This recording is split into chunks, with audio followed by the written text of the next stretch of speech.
Hello friends, welcome back to my channel SOS Sea of Science. I hope you are all happy, good and enjoying. So in last class we studied about the very first chapter of class 10th, chemical reactions and equations. We basically covered introduction part जिसमें हमने सीखा chemical reactions क्या होते हैं, equations क्या होते हैं and equations कैसे बैलेंस करते हैं. सो वो बहुत इम्पॉर्टेंट है. I hope you have practised it. So क्या आप एक्साइटेड है आज की क्लास के लिए? आज हम टाइप्स ऑफ केमिकल रिएक्शन पढ़ेंगे.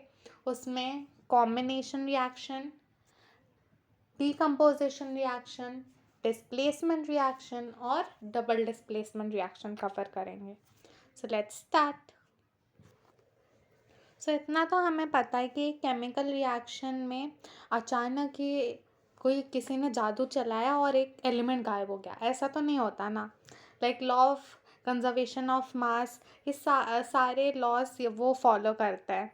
सो कुछ जादू टोना करके हम गायब नहीं कर सकते या अचानक ही एक एलिमेंट दूसरे एलिमेंट में बदल गया, ऐसा कभी कुछ नहीं होता. बेसिकली एक बॉन्ड को छोड़कर वो दूसरे बॉन्ड्स बनाते हैं केमिकल रिएक्शन में. Like reactant simply convert into new products and new formations. So इसीलिए वहाँ पे 4 टाइप्स होते हैं. Combination reaction, basically combination reaction होता क्या है, जिसमें दो या ज़्यादा रिएक्टेंट मिलकर एक प्रोडक्ट बनाते हैं, उसे कॉम्बिनेशन रिएक्शन कहते हैं. कॉम्बिनेशन रिएक्शन में बहुत ही ज़्यादा हीट का प्रोडक्शन होता है. So this production of heat along with the production of products is called as exothermic chemical reaction. पहले हम कॉम्बिनेशन रिएक्शन का एक एग्जांपल देखते हैं. So CaO which is calcium oxide और क्विकलाइम जब वाटर के साथ रिएक्ट करता है तो वो CaOH ग्रुप ट्वाइस और स्लेट लाइम फॉर्म करता है. ये रिएक्शन ऊपर वाले एक्टिविटी की है. And you know that long videos are damn boring, so मैं सोच रही थी कि हम एक्टिविटीज़ के लिए एक सेपरेट सीरीज़ बनाएं. अगर आपको वो सीरीज़ देखनी है तो do comment below. I will bring up that series soon. अभी हम सिर्फ थ्योरेटिकल पार्ट इस चैप्टर का कवर करेंगे और ये थ्योरी ख़त्म होने के बाद एक सेपरेट वीडियो आएगा ओनली फॉर एक्टिविटीज़. और अगर आपको और कोई एक्स्ट्रा नोट्स चाहिए या कुछ दिक्कत आ रही है या कुछ डाउट है, सो प्लीज़ कमेंट सेक्शन तो है ही, पूछ लीजिए. हाँ, सो हम थे, वापस आते अपने टॉपिक पे, कुछ ज़्यादा दूर चले गए. Combination reaction is the one in which 2 or more reactants combine to form a single product along with the formation of heat, which is an exothermic one, and this whole process is referred to as this reaction is referred to as combination reaction. Do you know वाला part आप please खुद cover कीजिए, एक छोटा सा homework है मेरी तरफ से. Do you know part read कीजिए, अगर कोई डाउट हो तो पूछ लीजिएगा. सो सम एग्जाम्पल देखते हैं.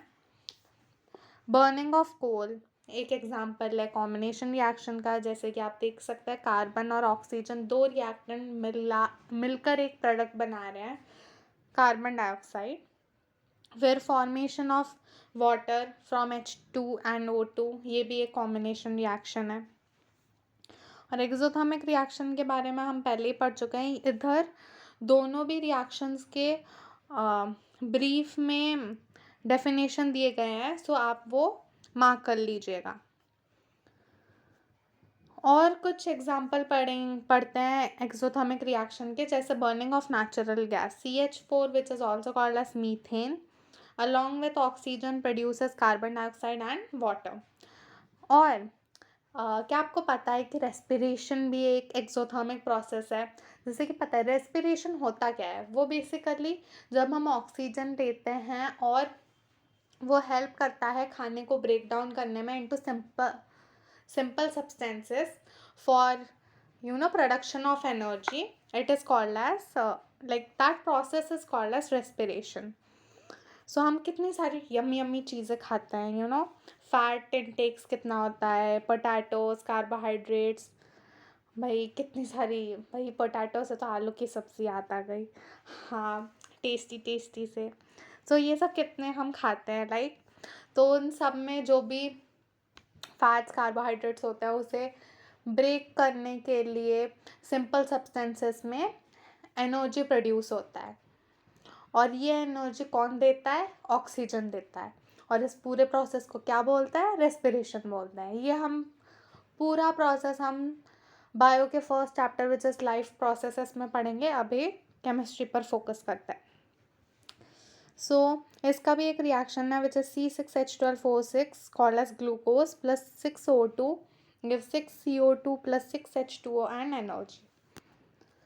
Basically, any reaction in which there is production of heat and energy along with the products, it is called as exothermic reaction. Next है decomposition reaction. Decomposition reaction में एक single reactant दो और more products में form होता है, उसे decomposition reaction कहते हैं। जैसे कि ये एक एग्जांपल है, 2FeSO4 gives Fe2O3 plus SO2 plus SO3. Ferrous sulfate crystals which is FeSO4.7H2O water lose करता है जब वो उसे हम हीट करते हैं, सो क्रिस्टल के कलर पे चेंज होता है। सो ये हमने पहले ऑलरेडी पढ़ लिया है कि क्या चेंजेस हमें देखने को मिलते हैं जब एक केमिकल रिएक्शन होता है।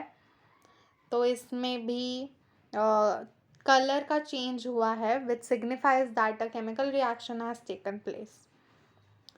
नेक्स्ट और एक एग्जांपल है CaCO3 which is limestone in presence of heat give quick lime which is CaO plus CO2।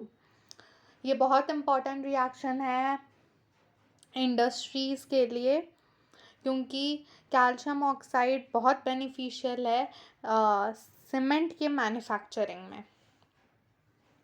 वहाँ पे डीकम्पोजिशन रिएक्शन के भी अच्छे खासे टाइप्स है, लाइक थर्मल डीकम्पोजिशन जो हीट के प्रेजेंस में होता है, फिर एक इलेक्ट्रिसिटी के प्रेजेंस में भी होता है जो आपको नहीं है। सो थर्मल डीकम्पोजिशन पे ही हम ध्यान देंगे जो हीट के प्रेजेंस में होता है। ये सारे एक्टिविटीज़ हम और एक सीरीज़ लाऊंगी मैं जिसमें हम कवर करेंगे, और ये सारे रिएक्शन उसी एक्टिविटीज़ पे बेस्ड हैं। ये रिएक्शंस बहुत इम्पॉर्टेंट है, प्लीज़ आप इसे लर्न कीजिए, क्योंकि बोर्ड पॉइंट ऑफ व्यू से जब वो सब टाइप वाले क्वेश्चन डालते हैं तो उसमें वो पूछ लेते हैं कि इसका रिएक्शन बताओ, इस रिएक्शन में उस केमिकल का कलर बताओ। सो वो पूछते तो ये आपको बाय हार्ट होने चाहिए।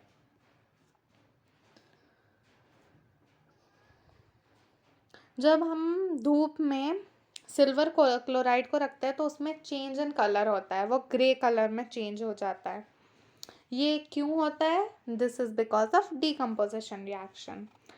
रिएक्शन भी दी रखी है, like 2AgCl gives 2Ag plus Cl2। Then silver bromide का भी वैसा ही कुछ हाल है, 2AgBr सनलाइट के प्रेजेंस में 2Ag plus Br2 देता है, जो ब्लैक एंड वाइट फोटोग्राफी में यूज़ होता है। सो अब हमने देख लिया डीकम्पोजिशन रिएक्शन क्या होता है, तो उसमें और एक रिएक्शन भी है विच इज़ एंडोथर्मिक रिएक्शन, जिसमें एनर्जी एब्जॉर्ब होती है, उसे एंडोथर्मिक रिएक्शन देते हैं। सो आप काउंटर कर पा रहे होगे दोनों के बीच डिफरेंस। एक्सोथर्मिक रिएक्शन क्या था? जिसमें एनर्जी रिलीज होती है, उसे एक्सोथर्मिक कहते हैं, एनर्जी या हीट रिलीज होता है उसमें। एंडोथर्मिक रिएक्शंस में एनर्जी एब्सॉर्ब की जाती है। वैसे ही कॉम्बिनेशन रिएक्शन में एक रिएक्टेंट से बहुत सारे रिएक्टेंट से एक प्रोडक्ट बनता है, बट इन डीकम्पोजिशन रिएक्शन एक रिएक्टेंट से दो या ज़्यादा प्रोडक्ट्स बनते हैं। सो ये था सिंपल डिफरेंस इन दोनों में। अब डिस्प्लेसमेंट रिएक्शन, डिस्प्लेसमेंट रिएक्शन में हायर रिएक्टिव मेटल या एलिमेंट दूसरे लो रिएक्टिव एलिमेंट को डिस्प्लेस कर देता है और रिप्लेस कर देता है और उसकी जगह पे बॉन्ड फॉर्म करता है. फॉर एग्जाम्पल कॉपर, और जब कॉपर सल्फेट के साथ मिलता है तो कॉपर को आयरन डिस्प्लेस कर लेता है और वो खुद iron sulphate as a bond form करता है और copper as a extra product में फॉर्म होता है. वैसे ही और तो एग्जाम्पल भी दिए गए हैं, जैसे zinc plus copper sulphate gives zinc sulphate plus copper, और lead plus copper chloride give lead chloride plus copper. Zinc और लीड ज़्यादा रिएक्टिव है कॉपर से, सो उनने इजीली उसे डिस्प्लेस कर लिया. नेक्स्ट हम जाते हैं डबल डिस्प्लेसमेंट रिएक्शन. ये वैसा एक ऐसा रिएक्शन है जिसमें एक्सचेंज ऑफ आयंस होता है. पेज नंबर 12 के स्टार्टिंग फर्स्ट पैराग्राफ में उसका डेफिनेशन है, which is reactions in which there is an exchange of ions between the reactants. These are called as double displacement reaction. उसे precipitation reaction भी कहते हैं क्योंकि एक इनसॉल्यूबल सब्सटेंस जिसे हम प्रेसिपिटेट बोलते हैं वो भी फॉर्म हो सकता है, सो इसलिए उसे प्रेसिपिटेशन रिएक्शन भी बोलते हैं. जैसे एक एग्जांपल है sodium sulphate plus barium chloride give barium sulphate plus sodium chloride. इसमें सोडियम ने बेरियम क्लोराइड में से बेरियम को डिस्प्लेस किया और एक बॉम्ब फॉर्म किया क्लोरीन के साथ. सिमिलरली बेरियम ने भी सोडियम को डिस्प्लेस करके सोडियम बेरियम सल्फेट फॉर्म किया. सो ये एक सिंपल एग्जांपल है जिसे आप लर्न कर लीजिए. नेक्स्ट हम मूव करते हैं ऑक्सीडेशन एंड रिडक्शन रिएक्शन. हम जैसे एक एग्जांपल से ही स्टार्टिंग करते हैं. जैसे 2Cu plus O2 in presence of heat give 2CuO. So oxidation क्या है? जब किसी चीज़ में, नाम ही सजेस्ट करता है कि जब हम किसी चीज़ में ऑक्सीजन ऐड करेंगे जो रिएक्शन होगा उसे ही ऑक्सीडेशन कहते हैं. और उसमें अगर हम इसका रिवर्स करें, लाइक हम ऑक्सीजन को अगर रिमूव करें तो उसे रिडक्शन रिएक्शन बोलेंगे. वैसे ही इधर एक एक्टिविटी है, उसके बेस पे कुछ थ्योरी दी गई है, उसके रिएक्शन है, और बोला गया है कि अगर हम कॉपर को ऑक्सीजन के साथ रिएक्ट करवाएं तो एक ब्लैक सी कोटिंग आ जाती है जिसे हम कॉपर ऑक्साइड कहते हैं. अगर हम उसी में हाइड्रोजन गैस पास करें तो वो ब्लैक कोटिंग ब्राउन में चेंज हो जाती है जिसे हम रिवर्स रिएक्शन कहते हैं और रिडक्शन रिएक्शन कहते हैं. और इसी ऑक्सीडेशन रिडक्शन रिएक्शंस जब साइमल्टेनियसली होते हैं तो उसे रिडॉक्स रिएक्शन कहते हैं. जैसे एक एग्जांपल दिया गया है, copper oxide plus hydrogen give copper plus water. So इसमें रिडक्शन भी हुआ और ऑक्सीडेशन भी हुआ. ऑक्सीडेशन कैसे? हाइड्रोजन में ऑक्सीजन ऐड हो गया प्रोडक्ट्स में जो कॉपर से हट के वो हाइड्रोजन के पास चिपक गया, और कॉपर ऑक्साइड में रिडक्शन हुआ जो सिर्फ कॉपर में चेंज हो गया. या बेसिकली दोनों ने अपने अपने पार्टनर्स विच इज एलिमेंट्स को छोड़ दिया. एक ने छोड़ा और दूसरे ने उसे पकड़ लिया. सिंपल, इसे गलत वे में नहीं लेने का, जस्ट समझने के लिए एक एग्जांपल है कि कॉपर ने ऑक्सीजन को छोड़ दिया जैसे हाइड्रोजन ने पकड़ लिया और वाटर फॉर्म कर लिया, और हाइड्रोजन ने जो खाली बैठा था जिसके पास कोई काम नहीं था उसने ऑक्सीजन को पकड़ लिया और वाटर फॉर्म किया. या और भी रेडॉक्स रिएक्शंस दिए गए हैं which is ZnO plus C give Zn plus CO, और MnO MnO2 plus 4HCl give MnCl2 plus 2H2O plus Cl2. Reduction, oxidation, ये सारे रिएक्शंस बहुत ईजी है, सिर्फ उसके थ्योरी और उसके रिएक्शंस लर्न करना ही मोस्ट इम्पॉर्टेंट पार्ट है, जो आपका काम है. सो इधर हम इफेक्ट्स भी पढ़ेंगे ऑक्सीडेशन के. Most common effect which is corrosion. आपने देखा ही होगा आयरन करोड हो जाता है, कितना वेस्टेज होता है, लाखों लाखों का वेस्टेज होता है इंडस्ट्रीज़ में. जब आयरन पे रस्ट लग जाती है, brown flaky brownish reddish colour का फ्लेक आ जाता है, जिसे रस्ट कहते हैं. वो क्यों होता है? जब एक आयरन का पीस खुले में हवा में रखा हो, लाइक ऑक्सीजन या पानी के कांटेक्ट में आकर वो रस्ट हो जाता है. वैसे ही और भी मेटल्स रस्ट होते हैं, जैसे सिल्वर और कॉपर, और इस पूरे प्रोसेस को करोजन कहते हैं. और जब करोजन आयरन में होता है तो उसे रस्टिंग कहते हैं. इसके वजह से बहुत मनी वेस्ट होता है. So our government should work on it. खैर छोड़ो, ये हमारा काम नहीं है. हम केमिस्ट्री पर फोकस करते हैं. Next topic is rancidity. आपने देखा होगा जब आप खाना रख देते हो और वो ख़राब हो जाता है तो कितनी गंदी सी स्मेल आती है. It's all because of rancidity of oil और fat present in it. Oils and fat gets oxidized and become rancid, which changes its taste, and it also smells really very bad. Substances जो like prevent करते हैं oxidation, उन्हें antioxidants कहते हैं. जो हम foods में ऐड कर सकते हैं. जैसे आपने देखा होगा चिप्स के पैकेट में नाइट्रोजन होता है. हाँ, तो चिप्स के पैकेट्स को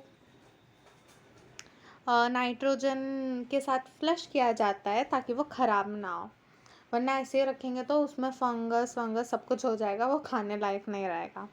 ऐसे ही हम फ्रिज में खाना रखते हैं ताकि वो ख़राब ना हो. और बहुत सारे मेथड्स हैं, लाइक एयर टाइट कंटेनर्स भी यूज़ होते हैं to prevent oxidisation. So here the end of our chapter. ये समरी है, आप पढ़ लीजिएगा अगर आप चाहते हैं. और एक्सरसाइज प्लीज़ कंप्लीट कीजिए. अगर आपको कोई भी हेल्प चाहिए तो कमेंट कर दीजिए. I will surely answer you as soon as possible. And so that's it for today. I hope you like this video. If you do so, then please like, share, subscribe my channel, and do support me. We'll bring more interesting video and improve our quality too. So bye.